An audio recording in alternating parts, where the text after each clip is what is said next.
Olá, amigos e amigas, estamos iniciando mais um Isso é Brasília podcast. Estamos recebendo Erivan Araújo, ele que é presidente do Sincofarma DF, empresário do ramo de farmácias, engenheiro civil também. Bem-vindo, Erivan. O prazer é todo meu, Paulo, de estar aqui na mesa com você. Faz a diferença em Brasília, né? Com certeza. Junto. E estamos recebendo também Aderbal Santos, ele que é jornalista, radialista, locutor, também é colega aí de profissão, aí atua aí na Rádio Canção Nova, tem a Brasília no Ar TV e outras situações aí. Bem-vindo, Aderbal. É o ramo da comunicação, né, Paulo? Tem muita coisa para fazer. Eu caí de paraquedas na Canção Nova há 6 anos atrás, aprendi a ser locutor e daí, cara, ninguém me segura. Eu quero agradecer de coração, porque Isto é Brasília, é a nossa cara, não é isso? É isso aí. Bem-vindos, vamos bater um papo aqui. Eu quero entender um pouco a história de cada um antes, né? Saber da onde veio, como é que chegou aonde está hoje. Então vamos entender aqui do Erivan, né? A história dele, como é que ele chegou nesse ramo das farmácias, etc. Conta pra gente um pouco sobre isso, Erivan. Paulo, assim, eu sou um paraibano, veio da Paraíba para Brasília, que os pais vieram trabalhar em Brasília, levar a vida aqui para sair da Paraíba que estava difícil. Nós viemos aqui, estudei sempre em Brasília, mas fui fazer faculdade na Paraíba. Fui fazer engenharia civil lá na UFPB. E depois acabei voltando para Brasília e quando eu voltei, já voltei casado, cara. Aí, cara, disse assim, cara, agora tem que arrumar um jeito de pagar as contas, né? Aí fui trabalhar. Então, aí tive a felicidade de entrar no ramo de supermercado, numa grande rede de supermercado. Foi meu primeiro emprego. E ali eu digo para você o seguinte, cara, foi a faculdade do varejo que eu precisava. Então lá eu aprendi como ganhar dinheiro com o dinheiro dos outros. E foi aí que veio um tio meu que também veio da Paraíba, que era farmacêutico. Falou, pô, vamos abrir uma farmácia. Não, vamos abrir uma distribuidora. Abrir uma distribuidorazinha, mas, cara, vender fiado é fogo, né? Aí disse, não, vamos pro varejo mesmo, que o dinheiro entra na hora e a gente já paga as contas. Aí montamos uma farmácia em Taguatinga e dali em diante, meu tio foi embora, desistiu, porque farmacêutico é aquele cara que trabalha, professor, né? Trabalha de segunda a sexta, quando chega a sexta-noite dispara e só para de curtir no domingo à noite, né? Ele não queria a vida de farmácia, que é muito complicado. E aí eu entrei na farmácia e fui, e fomos aí abrindo loja, fomos crescendo e trabalhando. E isso foi a nossa história de profissional. E como é que chegou no Sincofarma? O Sincofarma é uma história interessante, cara. Então eu tinha uma turma antiga de farmácia e eu sempre assim, avesso à política. Então, cara, o maior erro do brasileiro é ser avesso à política, porque a política é quem pode construir, pode destruir. Então um segmento pode ser construído, crescer, e ele pode ser destruído por causa da política. E eu vim aqui em algumas reuniões, aquela coisa toda, e um dia me chamaram e disseram, pô, vamos pro sindicato pra gente fazer alguma coisa diferente da mesmice que já existia lá por anos, né? E coincidiu daquela época acabou o imposto sindical. Quando acabou o imposto sindical, meu amigo, eu acho que aí 99% de pessoal que era de sindicato saiu, porque não tinha mais aquele dinheiro fácil que entrava todo mês, descontava da tua empresa, da tua ia para os sindicatos e não precisava fazer nada. Então nós fomos para lá nessa época, sindicato zerado, entrei lá como diretor para conhecer e fomos caminhando, ficamos 2 mandatos lá na diretoria e depois falou, não, agora vamos ser presidente. E aí eu estou presidente do Sincofarma, aí vai completar 4 anos, né, Paulo? E em breve aí nós vamos estar tendo uma nova eleição. Vai ter a nova eleição e a gente... E aí, vai ser candidato à reeleição? Vai disputar? Vamos, um grupo coeso, já eu quero falar mais. Unido. Quero falar sobre esse trabalho do sindicato, hein? Nós vamos falar muito sobre isso, o que você fez. Ô, Aderbal, conta pra mim um pouco sobre você, sobre sua história. A Brasília quer saber quem é Aderbal Santos. Aderbal Santos é um filho dessa terra, católico, antipetista, torcedor do Fluminense, meu amigo aqui, flamenguista, comedor de pamonha frita lá da Feira do Guará. Mas olha, o Aderbal é um cara que sempre trabalhou no comércio, sempre. Primeiro trabalhei como vendedor de sapato para mulher no Parque Shopping, depois fui para vender turismo, passagem, cheguei a ter boate, automóvel, 35 anos no ramo de automóvel. Até que o dia eu fui num evento da Canção Nova. Chegando na Canção Nova, recebi o convite lá para fazer parte do pessoal para organizar a festa de 15 anos. Nessa, me voluntariei e comecei a trabalhar. E a Canção Nova, para quem não sabe, vive da providência divina de doação. Vamos criar uma forma de levantar dinheiro. Criei uma rifa e entreguei para o coordenador-geral Ronaldo da Silva. Não, Aderbal, você vai levar lá na rádio e entregar para Zélma Reis. Ao entregar para Zélma, senta aí que eu vou te entrevistar. Nunca, Paulo, tinha entrado no rádio. Tremia igual Vara Verde. Morrendo de medo. Uma entrevista que era para 10 minutos, levou quase 1 hora. E ela falou, a partir de hoje, todo sábado, você sentado aqui comigo. Peguei o amor pela comunicação. Resumo disso, em 2000 e alguma coisa, eu acho que a gente já tinha Bolsonaro como presidente, no primeiro 7 de setembro, fomos fazer a cobertura do 7 de setembro com um canal que nós criamos, Brasília no ATV. Quando eu comecei a anunciar nas redes sociais, me ligou uma louca lá de Portugal, Regina. Pô, cara, tô precisando de um âncora em Brasília e você vai ser o nosso âncora. O programa aqui é transmitido pela CNN e pela Record TV. Eu falei assim, pô, tá doido. Uma me convida para rádio, que eu nunca fui locutor, o outro para TV. E eu fui, fiquei 6 meses com eles, transmitido aqui de Brasília o 7 de setembro. Saí da Record News, saí desse projeto de Portugal, fui para Band. Fiz 6 meses com Braguinha Neto, Estúdio Livre. Depois fui para Record News. Fiz 6 meses com Rony Peterson. E nessa, intercalando com isso, tem o meu canal Brasília no ATV, o podcast 7x7. Criamos uma rádio Brasília no Ar FM digital, que é uma rádio web, né? Que tem programação normal. Agora tem um programa chamado Deus Online. Entrevistei lá o nosso querido Frei Rogério, seu amigo. E, cara, a comunicação é um trem, é um bichinho que quando te morde, todo dia acontece coisas novas na comunicação. Isso aqui que você faz, e com esse título, Isso é Brasília, é fantástico. Eu tenho até no meu podcast um jargão que é contando história de gente como a gente, de pessoas que fazem Brasília acontecer. E você está me devendo visita lá, viu, Paulo? Contar a tua história lá também, que você com seus projetos, meu irmão, faz Brasília acontecer. E o Aderbal Santos é isso aí, cara. Tem uma frase do padre Jonas Abib que diz, aonde chamar eu irei. Você me chamou, estou aqui. Show de bola, muito bom. Vamos falar mais depois sobre os programas e os projetos seus. Olá. E aí, o Sincofarma. Então vamos falar aqui com o nosso grande presidente Erivan Araújo, do Sincofarma DF, que está finalizando a primeira gestão, né?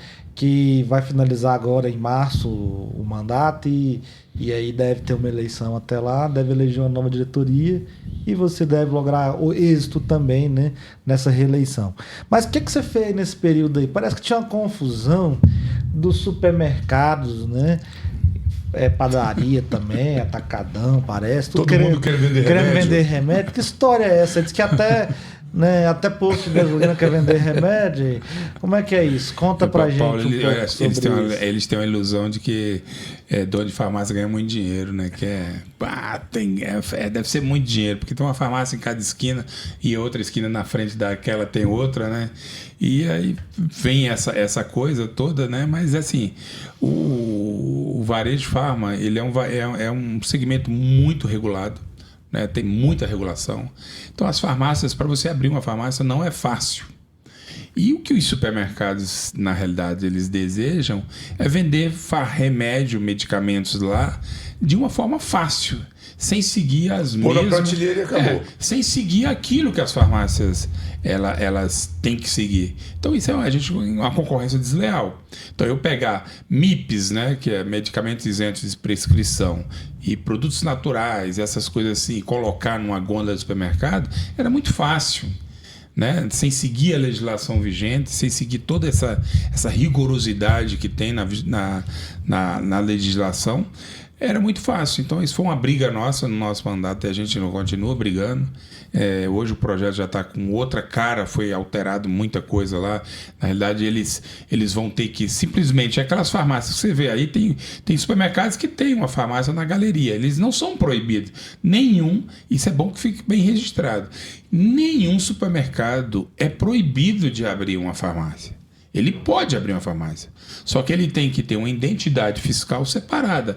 Então ele tem que abrir ali com um CNPJ diferente daquele dele para seguir as normas que tem que a farmácia seguir. Então hoje eles optam ali por abrir essa farmácia na galeria. Então você vai ver vários supermercados com a farmácia deles ali na galeria.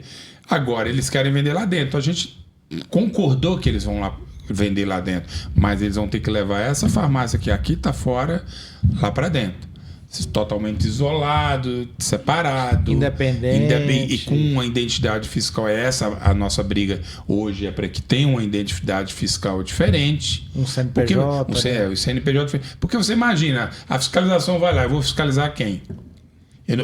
Eu simplesmente colocar um KNAI a mais ali e vender medicamentos não faz sentido. Eu tenho que ter uma identidade fiscal diferenciada. Porque tem uma responsabilidade técnica também. Isso, medicamento não é qualquer coisa. Para se vender medicamento... Para o povo não seria melhor? Porque a concorrência... Porque hoje, antigamente, tinha cada esquina, como você falou, tem uma farmácia e vários nomes. Hoje está bem cartelizado. São 5 ou 6 nomes fortes de farmácia espalhado por Brasília. Não, isso é impressão. A impressão são as maiores, então, não, desculpa. É porque elas estão em pontos estratégicos. Mas hoje em Brasília nós temos 2.426 farmácias. Então são 2.426 CNPJs. Essas grandes que você fala, que são as redes nacionais, dentre ali ela não dá 400 lojas. Né?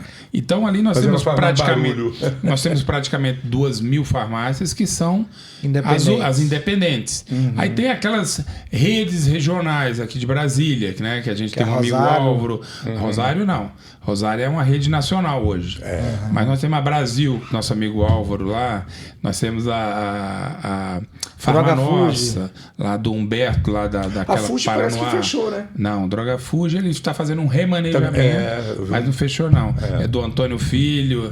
Então nós temos a Colorado, na Sobradinho e ali Asa Norte. Então tem assim, mas a maioria, Paulo, quase 68% das farmácias são feitas de pequenos e médios empresários. Olha aí. Só que são pequenas, tá? Com faturamento médio ali de 70 mil, vamos supor, essas pequenas farmácias. Mas elas têm uma responsabilidade social muito grande, porque elas estão onde essas grandes redes que você está vendo, elas não estão. Não chegam, né? Então a gente tem um serviço social, a gente presta um serviço. Farmácia não é um comércio comum. Nós temos uma lei, a 13021, que diz que farmácia é um estabelecimento de saúde. Olha aí, então nós somos estabelecimento de saúde. A única diferença, sabe qual é? Que eu sempre falo para os amigos de hospital, que eu falo assim, a gente só não tem os benefícios que os hospitais têm. Porque o ônus de ser um estabelecimento de saúde, nós temos todos. Então, mas o bônus nós não temos nenhum. Na época da pandemia fazia exame de Covid. Sim, né? Serviço social, nós prestamos serviço. Aplicação de injeção, nós vacina. Temos muita coisa. E está muito aquém, nós podemos ser mais explorados. O Sincofarma apresentou ao executivo um projeto e a gente tem trabalhado por esse desde que eu comecei o meu mandato, para transformar as farmácias em pontos de triagem. Ou seja, você ao invés de... nós temos um número, é importante também você saber disso, mais de 30% das pessoas que vão no hospital, numa UPA ou no UBS, não precisariam estar lá. Olha aí, importante então, você não precisaria estar lá. Você corre o risco de arrumar uma doença indo lá. Então, você imagina se a gente tira esses 30% da população que vão no hospital, a gente tira de lá.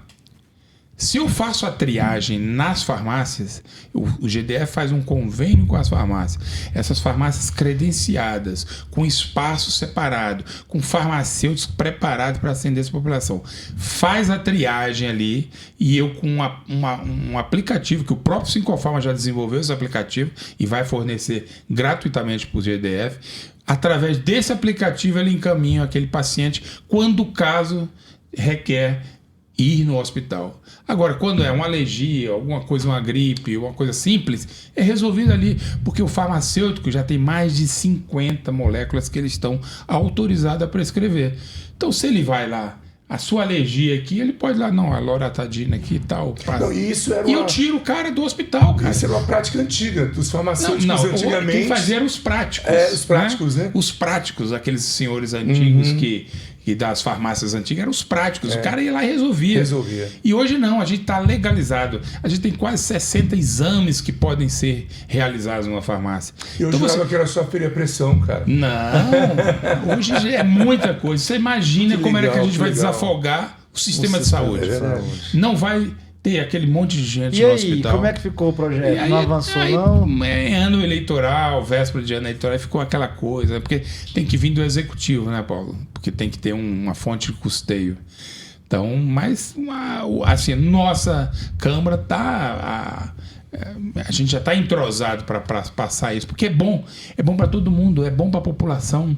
E tem algum deputado está abraçando essa causa? Já tem aí gente querendo abraçar, principalmente quando é ano eleitoral, como você mais falou. Gente quer abraçar, né, Paulo?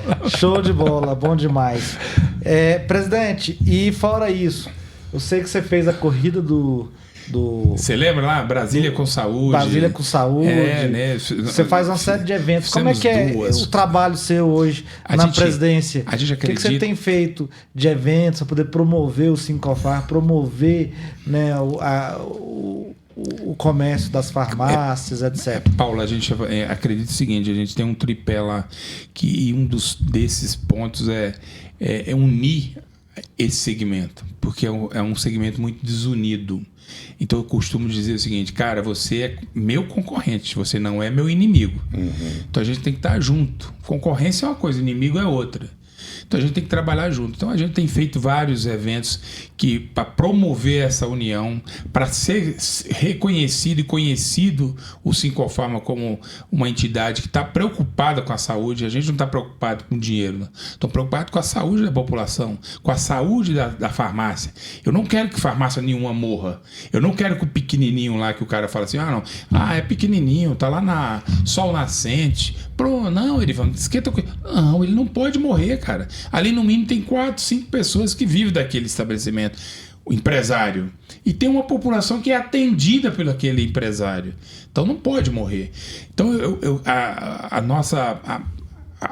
o trabalho para unir esse segmento e envolver a população veio ali. Nós fizemos as corridas Brasília com Saúde para levar a população, levamos as carretas do Sesc e do Senac ali para prestar serviço de saúde naquela corrida. Nós fazemos um evento lá que é um churrasco anual para todos os empresários, independente de ser filiado ao Sincofarma ou não, para ele estar lá presente. Fizemos vários tipos de evento, trazendo palestrante para orientar os empresários o que tem que fazer no novo momento do varejo farma. Nós somos hoje, Paulo, lá em São Paulo, tem uma feira que é a maior feira do varejo farma do Brasil.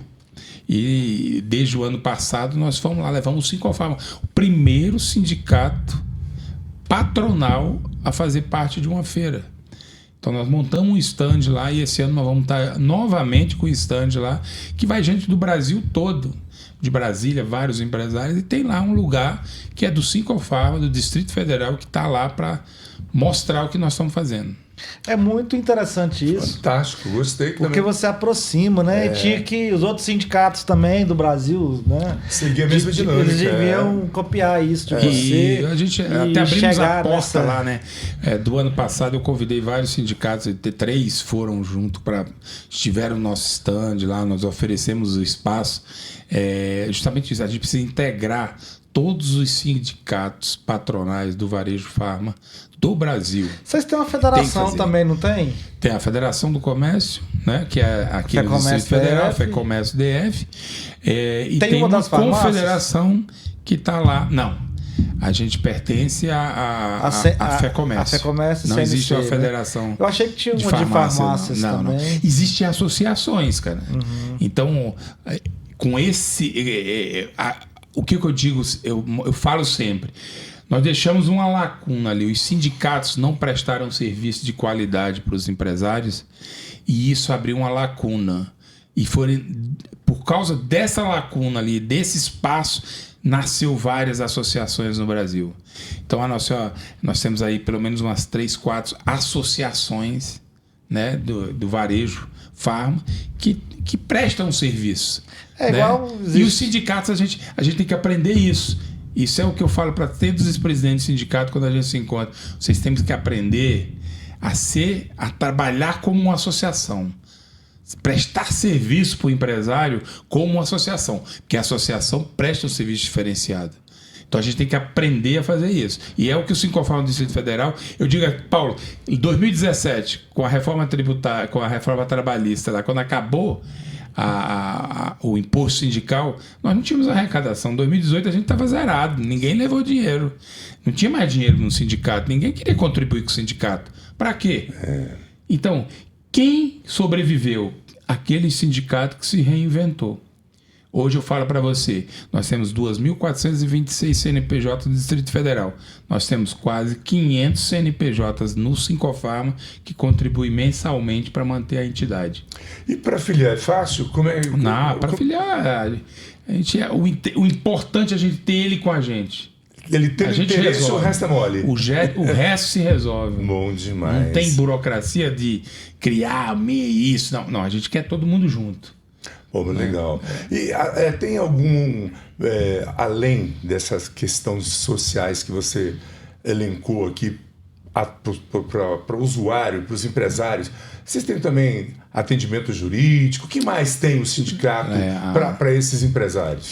Lá no Sincofarma hoje a gente tem uma assessoria jurídica, uma assessoria contábil. Olha aí que bacana. E uma assessoria regulatória. Então a gente atua nos 3 pontos. Nós temos lá um serviço... O empresário está com problema, procura vocês. Lá a gente resolve o problema dele. Que legal, hein? E uma outra, a gente presta o serviço de despachante. Então o empresário é um drama na vida dele. Ele renovar a licença, fazer isso. E a gente tem por associado esse serviço, se ele quiser. Fantástico, eu não sabia. E meus parabéns, eu não fazia nem ideia que era esse número. E a minha pergunta que eu ia fazer para você, são 500 e poucos que são... Nós temos hoje 500 associados contribuintes mensal. Que legal, hein? Cara? 500 CNPJ. Agora, depois desse programa aqui com o Paulo, vai chegar aos 2.000 e pouco. Paulo disse que vai mandar pelo menos 2.000. O problema... Cara, Paulo, é porque assim, o sindicato patronal, ele é meio marginalizado, né, Paulo? Na verdade, o cara quando olha pro sindicato... Na verdade, as pessoas elas nem sabem que existe sindicato patronal. Quando o patronal fala assim, é como se... Tá xingando um palavrão, o cara quer tomar meu dinheiro. É. Cara, eu falo assim, esse cara hoje, eu falo, não precisa não, quanto que eu vou ter? Não, esquenta com isso não, cara. Primeiro vem pra cá, vamos fazer parte do sindicato. Pra depois... Conhece, vamos ver o serviço, nós vamos dar o retorno. Você vai ver que você vai ter um retorno. E hoje a gente tem várias ações aí na esfera judicial que a gente diminuiu os custos para o empresário, sabe?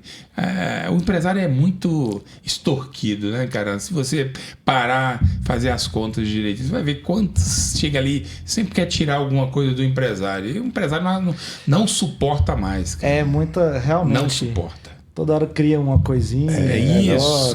Quer levantar um dinheiro, põe na conta do empresário. É verdade. Que ele vai pagar. Aderbal, conta mais agora pra mim um pouco de você, meu irmão. Como é que tá essa Brasília no Ar TV? Fantástico. O que você... E aí tem vários programinhas lá. É um podcastzinho que você montou, um estúdio. Como é que ficou isso? Me conte. O Brasília no Ar TV surgiu da ideia da gente criar um canal para mostrar Brasília para Brasília. Eu tenho certeza que, como eu, que sou meio ogro, tem muita gente que não sabe das coisas maravilhosas que Brasília tem. Por exemplo, eu fui saber há pouquíssimo tempo atrás que tem uma forma, você entra no anexo da Câmara dos Deputados e tem uma esteira que te leva para dentro do Congresso Nacional. Então, 58 anos de Brasília. E aí, quando... caiu essa ficha, eu falei, cara, eu não entendo, não sei nada da culinária do DF, porque nós somos uma miscelânea de culturas, vem todo mundo de fora, é baiano, é mineiro, né? E assim, qual é o prato preferido do brasiliense? Não existe. Qual é? Não existe. Não existe. Eu estou estudando. Se alguém tiver aí algum brasiliense que seja mestre aí da cozinha, nos diga, porque o piqui de Goiânia, os pratos mineiros, todo mundo adora, né? E baiano e tal, mas brasiliense, candango, eu não conheço um prato. E aí nessa cultura, eu nasci na capital do rock. O rock acabou. O que mais que Brasília está produzindo? Aí, agora estão rodando agora em Brasília um documentário fantástico sobre o Mário Eugênio, o Gogó da Sete. Tem pouquíssimas pessoas, o casting, eles estão precisando de gente até para ser coadjuvante e não está encontrando pessoas. Eu entrevistei esses dias o diretor e o ator principal e uma história que passou dentro de Brasília, não sei se você se recorda. O Aderbal, abrindo Claro. Olha só, deixa eu... Para você ver, né? Você falando da mão de obra, não tem mão de obra pra nada. Nem para coadjuvantes. O que você vai fazer? Você só vai andar aqui, filho. Não tem. As farmácias e todo o varejo, né? Os empresários estão reclamando disso o tempo todo. Não tem mão de obra, Paula. Mas é isso mesmo. Não tem mão de obra. Por quê? Você chama os camaradas aí, tá todo mundo recebendo algum benefício, não quer trabalhar, não. Olha, tinha o pessoal do agro também aí reclamando. Não, geral. Como eu falei para você, o meu sustento era automóvel. Tinha uma loja de automóvel na cidade de automóvel. Eu fechei a loja por não encontrar pessoas. Eu cansei, 35 anos mexendo. Meu estúdio é lá no prédio. E eu falei, cara, não tem ninguém para ficar aqui embaixo para atender os clientes. Peguei os carros que eu tinha, botei em loja de amigos. Falou, venda aí, me pague aqui tanto, fique com lucro. Porque eu não tenho pessoas. Porque é aquele negócio que você falou. A minha última secretária, que ficou comigo 4 anos, ela falava assim, você não pode assinar minha carteira. Eu falei, por quê? Não, porque o pessoal, bolsa é isso, bolsa aquilo, vale aquilo outro. Eu perco. Aí eu falei, deixa eu te falar uma coisa, e se você sair daqui um dia e me pôr na justiça, eu lhe mato. Porque, né, hoje em dia tá desse jeito. O povo tá, Deus que me perdoe, eu tento ser o mais sincero e educado, mas o povo está muito mal acostumado. Tem muitos direitos e poucos deveres. E isso, Paulo, respondendo a tua pergunta, eu tenho visto nas entrevistas, nos podcasts. Como eu te falei, o Canal Brasileiro na TV ele foi criado para ser um canal no YouTube com um talk show, com música ao vivo, com entrevistas, bate-papo. E aí a comunicação vai te levando para outros mundos.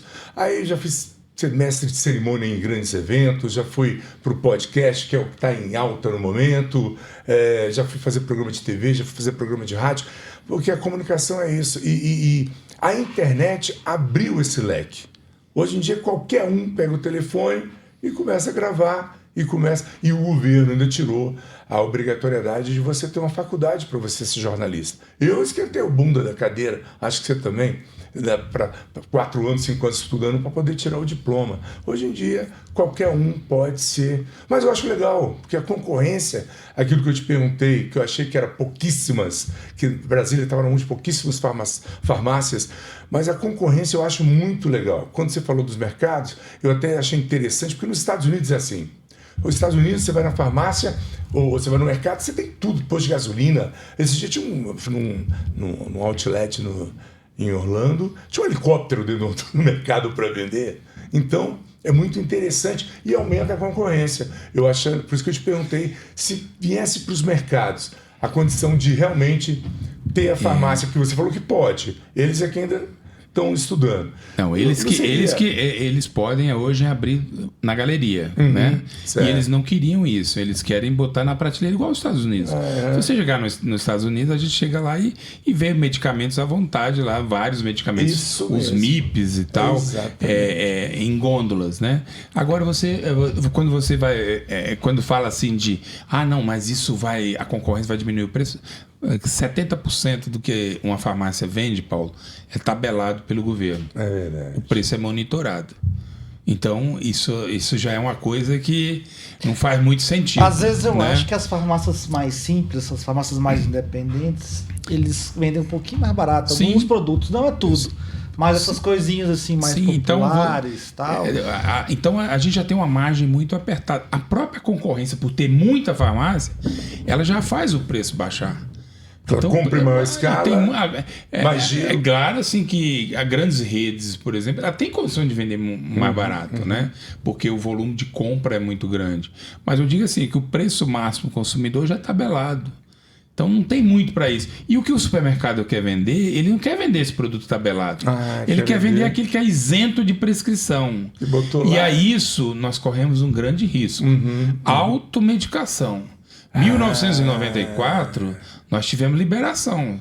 Você talvez não estava nascido ainda. O Paulo nasceu em 94. O Paulo era... Não, que isso, eu tinha já uns 15 anos já. O Paulo era bebê. Eu tenho 58 Eu tinha uns 15 anos já. Mas foi liberado lá e tivemos essa experiência no Brasil. E foi um dos períodos onde mais aumentou o caso de intoxicação medicamentosa. É verdade. Automedicação. Então você chega... Os Estados Unidos, eu acho assim, Estados Unidos hoje não é referência para esse tipo de comércio. Por quê? Um país que tem a obesidade que tem nos Estados Unidos, né? Isso é verdade. Então, assim, casos e mais casos. E a cultura do próprio americano, não é né? Questão nem só da obesidade, desculpa te cortar, mas 99% são dependentes químicos. Sim. Os opioides lá, rapaz, mataram muita gente. Mas é um assunto muito interessante. O papo aqui... O papo tá show. Agora, mas para respondendo... mais um pouquinho sua pergunta. Não, fala do Mário Eugênio, pô, eu gostei. Eu sou da época da história do Mário Eugênio, Gogó das Sete. Acordava pra ir pra escola, aí ligava o rádio lá, enquanto tava se arrumando, tomando café, tava ouvindo o Mário Eugênio Gogó das Sete.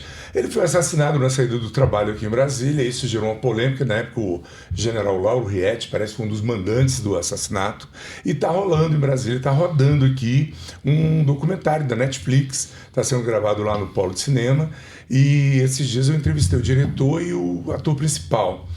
E, cara, muito bacana. E eles estavam até buscando material. E eu acho que a gente, viu, Paulo? A gente tem que a gente tem que especializar mais a comunicação para espalhar mais essas notícias. Porque o teu assunto, o que você está esclarecendo aqui, eu não sabia e 1 milhão de pessoas não sabem. E como esse seriado da Netflix do Mário Eugênio, eles estão precisando de material. Se você alguém tiver material da época, gravação, filmagem, foto, qualquer coisa, e precisando de gente.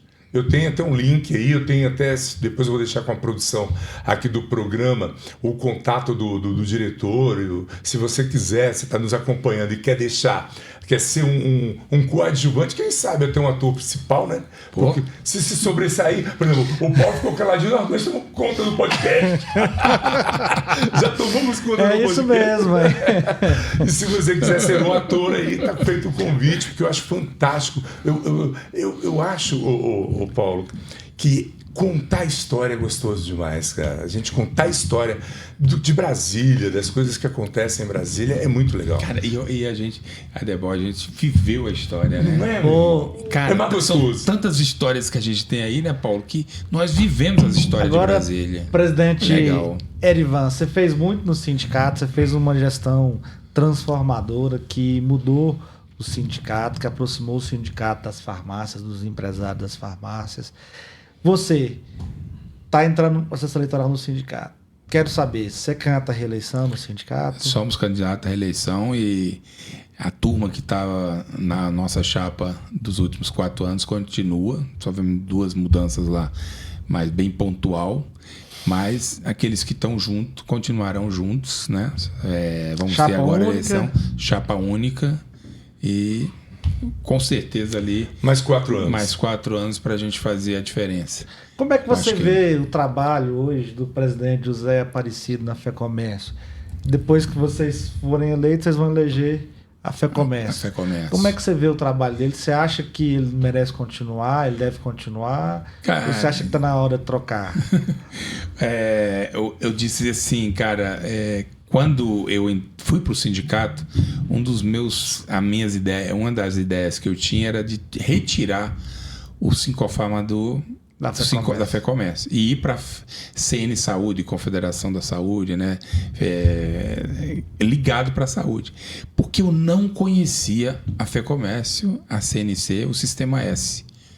E foi o José Aparecido, o presidente José Aparecido, que me apresentou o que era o sistema. E o que o sistema poderia fazer pelo sindicato e pelos empresários? Então nós tivemos uma relação assim nesses últimos 4 anos de muita entrega, um ajudando o outro, uma parceria. A FEComércio nunca esteve tão aberta para o empresário, para os sindicatos.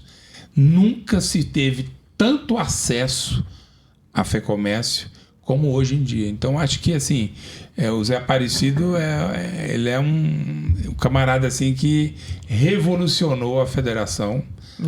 Transformou a federação. É um cara que se dedica de corpo e alma ali pela federação. E está transformando o SESC, o Senac. Muita coisa. Não, eu acho que é o leite das vacas dele que ele bebe que dá tanta energia. O CRA, o Conselho Regional de Administração também de Brasília, ele, junto com o Queiroz lá, eles estão fazendo a diferença. Lançaram livros, estão trabalhando muito. É muito interessante ouvir dele que vai votar essa colocação, porque é um cara que trabalha e trabalha bem. Conheço o Zé Aparecido e torço muito pro sucesso dele. Tem feito a diferença. O envolvimento, o SESC e o Senac hoje é totalmente outro, né? Então a gente tem aí um plano ali que ele fez aí nesses 4 anos, acho que o que não foi feito em 40. É verdade. Então logo aí, com a mão dele, nós vamos ter um centro cultural fantástico lá na Asa Norte, né, Paulo? Que você esteve lá no lançamento. Nós temos uma área enorme na região norte, que era uma reivindicação da população. Vamos montar um SESC e um Senac na região norte, lá de Planaltina. Cara, todas as unidades hoje, para quem não sabe hoje, todas as unidades do SESC e do Senac são próprias. Não paga aluguel de nenhuma. Bacana, Isso foi gestão do Zé Aparecido. Do Senac também, todas? Senac, todas. Aquela tem na Asa Sul, na 115 Sul ali também? Não. O Senac ainda falta alguma unidade para fazer. O SESC é 100% própria. E aí todas as unidades reformadas, você vai lá hoje, os serviços, você dá gosto de você entrar numa unidade do SESC hoje em dia com a transformação. Tudo reformando, tudo está reformado. Tá certa gestão, né, cara? O cara faz uma excelente gestão, é verdade. Então a gente tá junto. Se eu for eleito aí, eu acho que o Zé tem que ser reeleito. E acho que depois eu tenho que pensar em virar governador do Brasil. Boa. Mas a gente fala isso, ele fala assim: não, política não é comigo. Eu falei isso com ele, ele falou até o Chico Vigilante caiu no GDF. Até o Chico Vigilante ia votar nele. Mas como diz o Tadros, né, que é o presidente da Confederação Nacional do Comércio, se o cara tá fazendo um bom trabalho, para que vai tirar ele? É verdade. Mas ele tem que continuar. Cara, ele revolucionou o Senac também. Muito. E agora técnico ensino médio, não sei o quê. Gente, infelizmente chegamos ao fim. Que isso, Paulo? Tá brincando. Vamos agora para... Não, Paulo, você pode continuar. Tá boicotando só porque a gente falou demais, né? Você falou demais, então vamos conta do programa. Deixa o Paulo falar. Bora fazer as considerações finais agora. Com a palavra, o nosso grande amigo, nosso grande presidente do Sincofarma, Merivan. Paulo, é um prazer estar aqui, é um prazer. A gente está falando sobre farmácia, né? Saúde. Farmácia é saúde, então a gente falar de farmácia está falando de saúde. Então, muito obrigado aí pela oportunidade, estamos à disposição para mostrar mais o que a farmácia pode fazer pela saúde da população do Distrito Federal. Bacana. Meu grande amigo Aderbal Santos, muito obrigado também com as considerações finais. Sem palavras para agradecer, eu quero só pedir para você, presidente, dê para o pessoal aí ao vivo as suas redes sociais, a rede social do sindicato, para quem quiser saber mais informações, por favor. Entra lá no Instagram do Sincofarma, @SincofarmaDF. Olha aí, e você vai conhecer o trabalho aqui do presidente. E olha, acompanhe lá o canal Brasília na TV, eu sempre presto, toque no sininho. Assistiu aqui o podcast? Gostou? Manda para os amigos. Não gostou? Manda para os inimigos. Mas espalhe esse conteúdo, porque o Paulo ele não precisa ficar famoso. Mas esse bate-papo pode servir para alguém. E você espalhando, o algoritmo vai entender que esse conteúdo é gostoso, vale a pena e vai espalhar para muita gente. Paulo, muito obrigado, meu irmão. Você não pede, você manda. E olha, tá me devendo. É bom que eu vim aqui, eu vou te cobrar no finalzinho aqui, a minha consideração final é te cobrar para você ir no meu podcast lá, pra gente bater um papo, hein? Tô até entrando aqui no seu canal aqui já. Ó. Então é isso, pessoal. Até semana que vem com mais um Isso é Brasília podcast.